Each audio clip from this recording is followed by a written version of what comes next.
What's going on, everyone? Today's video we're going to be doing a product review of the Spot Hogg Hogg Father. We're going to talk about why I like it, some things I don't like about it, but most importantly we're going to talk about why I use it on my bow and why I think you should too. So without further ado, let's get into it. If you are looking for your next bow sight, I would tell you to take a really in-depth look. Hopefully you guys follow this video and you kind of get some more insight on some bow sights and stuff. We're going to throw some more information out, not only just on this bow sight, but in sights in general. And we're going to go ahead and dive into it. So the sight that I use, you guys may have been able to tell by the intro of the video, is the Spot Hogg Hogg Father. This is a dovetail, and what I mean by a dovetail, if you guys look here, this is a bar that you can slide in and out closer or further to the riser being this part of the bow. You can actually move this in and out. An advantage of that for two reasons. One, it gives you more adjustability. If you're wanting to, maybe you're looking at, you're perfectly matching it up with your different peep sizes from target shooting to hunting. You can move that closer or further to the riser like I just mentioned. And looking through a peep, if you're shooting a really small peep for a target, I'm gonna let this plane go by. There's a train coming by. Alright, back to what I was saying. You can actually move this sight closer and further to your riser, and if you're someone that is, if you're wanting to shoot a target bow and you're shooting or target setup and you're shooting a really small peep, you want to move that as far away and as close to your target as you humanly possibly can.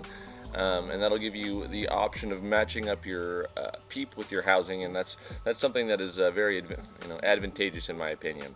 Another thing that I really like about this sight is that when you buy this sight, and I wish I would have brought them out, but you can actually switch the size of this ring to make your housing smaller or bigger when you look through it in the sight picture.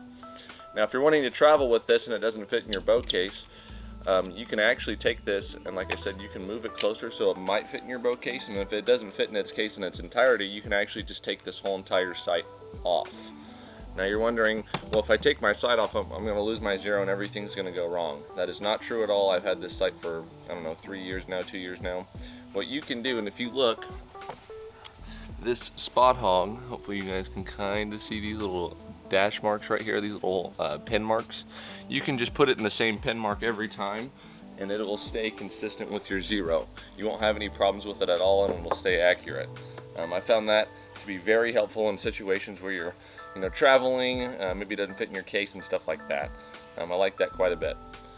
Another thing that is really great about Spot Hogg, and I don't know how much this means to you as a viewer, but me, being in the United States, I think having an American-made product is pretty cool. Spot Hogg is all American made. They're made out of 661 aluminum that is machined here in the States, and it's going to come with multiple adjustments. So let's go ahead and break down into those real quick. If you look, this sight right here, you see this little flappy thingy right there? That is your left and right locking adjustment. This tool is 100% toollessly adjust, so you don't have to stick Allen wrenches in there to make your left and right adjustments or your up and down. This has a little knob here. You guys can see that where it says right on my finger. You just twist this back and forth left and right, and that'll move this housing left and right to get you centered with your horizontal adjustment. Now, you also have micro adjust vertical adjustments. If you look at this knob right here, this little one right here, you can click this and lock it to where it doesn't move, and you can push it forward to where it does move. And what that'll do is you can move this up and down and back and forth. That'll help you with getting on vertical adjustments, and I think that is extremely advantageous. Now, having a dovetail, the downside to having a sight like this from Spot Hogg is they're notorious for being quite heavy. Now if you're someone like me, that really doesn't matter. You're putting, when you build a bow up, you put all those components and everything on there. No matter what you're going to do, you're going to gain weight. It's just part of it. With that being said, I think the Spot Hogg is a great option. A couple other things that I like about it is this has 2 slip knots right here. So if you're dialing your knob, you won't slip through your track, so you won't over dial or under dial, I guess would be the best way to put it. Now, a big one that not a lot of people pay attention to, and I think is a huge accuracy killer for bow hunters specifically, target shooters it comes a lot to when you're shooting 3D tournaments and you're going up and downhill, is second and third axis adjustments. Now we're going to talk about second and third axis adjustments real quick, because I think a lot of people skip those and they don't pay attention to what they're doing. What second and third axis adjustments are, imagine you have an XY plane, X, Y. What that is when you're shooting, uphill or downhill with second and third axis adjustments, what you want is your bubble to stay completely level when you're pointing uphill or downhill. That comes into play a lot, almost every single season for every bow hunter when they're shooting out of a tree stand, a saddle, an elevated blind, a ladder stand, anything with any sort of elevation where your target is above or below you, second and third axis comes into play. Regardless of what you're shooting, what bow you're shooting, what sight, that's pretty important. Now what's good about this is this actually has two forms of second and third axis leveling and adjustments. When you're shooting long range technical shots, the term for what we call not being level when you're actually at full draw, there goes my cat, is it's cant, C-A-N-T without the apostrophe. And what that is, the best way I can explain it is, imagine you're shooting a straight line towards your target and that is level, but imagine if you're shooting it at a curved angle, that is cant. Canted is a huge accuracy killer because it can affect the flight path of your arrow, and I think you guys really need to pay attention to that. And try your very best, if you're not going to buy this sight, if you're buying other sights on the market, try your very best to find something that has second and third axis capabilities, leveling adjustments. Now I will say, if you do buy one of these sights that has second and third axis adjustment, you're probably going to be spending a little bit more, just because that's a feature that not every single sight has, and it's a little bit more higher grade tier of a sight to carry that type of adjustment. So I'll show you what this type of adjustment has on here, and you guys can actually kind of take a look. So if you guys look right here, you can see these two screws on the front right here. You can actually loosen these. Get a little bit closer. Yeah, these two screws right on the front here. What you can do is you can loosen this and pivot your head up and down to where it gets level on your second axis plane, so from like this to like this.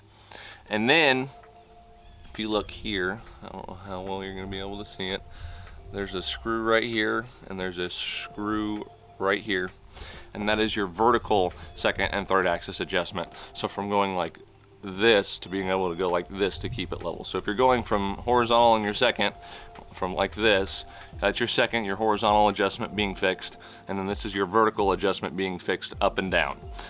Those are huge advantages, and you can actually, I'll mention it real quick and I'll show you, you can actually take this scope ring off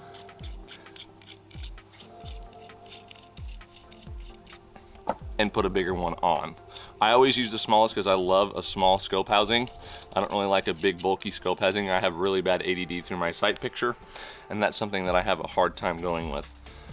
Another thing that I think is also phenomenal about this sight is the fact that this has a double pin indicator. If you guys look, I don't know how we'll see, you'll be able to see two dots here like a single pin.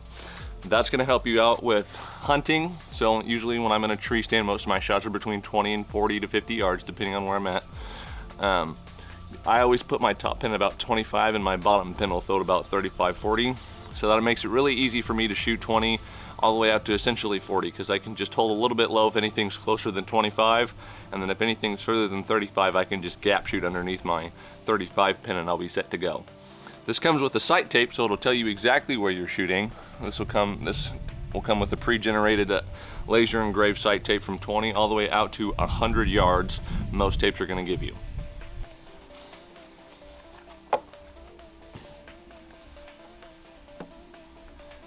As with any sight, this does have a drawback, or a couple of drawbacks, and I'll just really briefly go over to them.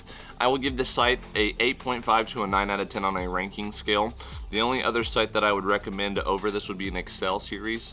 Excel sights are extremely adjustable. They're very lightweight.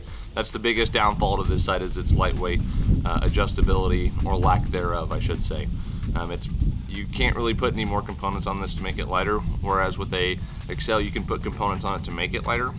You can change out the head of this, so if you guys are interested in like a ultra view sight or scope, this sight is 100% capable and compatible to have a ultra view scope. You just have to get the rod and the actual housing that you need to buy. So overall weight is a downside to this sight and scope setup. And then the other one that not a lot of people are going to like to hear, but the price. This sight is between $400 to $450 USD retail. Now you can buy it on other websites and from Spot Hogg, depending on where you get it, for anywhere between $375 to $450. I bought mine brand new for $285 from a guy that I knew off Archery Talk. I've had no problems with it, so always look for your best options that you guys can afford. With that being said, I think you guys should really take a look into the Spot Hogg Hogg Father. It's a beautiful sight. I think it does everything that you would ever need between hunting and target shooting. It's very adjustable and has everything it has that you need for it to offer, between being out in the field shooting hogs, deer, elk, turkeys, to shooting long-range 3D tournaments, to shooting indoor close-faced archery. And you can put a lens in this too to make it magnified under a peep with the clarifier. So with that being said, that is today's video. I hope everyone is doing super well. If you like today's video, leave me a like and a comment. Let me know what site you guys are shooting. I'd be kind of curious. There's so many out there that, you know, it's a wonder how many sites are out there in the world that I don't even know of. But just let me know what you guys are shooting, so I'd be kind of curious to know that. With that being said, I hope everyone's doing great. Hope you enjoyed today's video, and I will see you all very soon.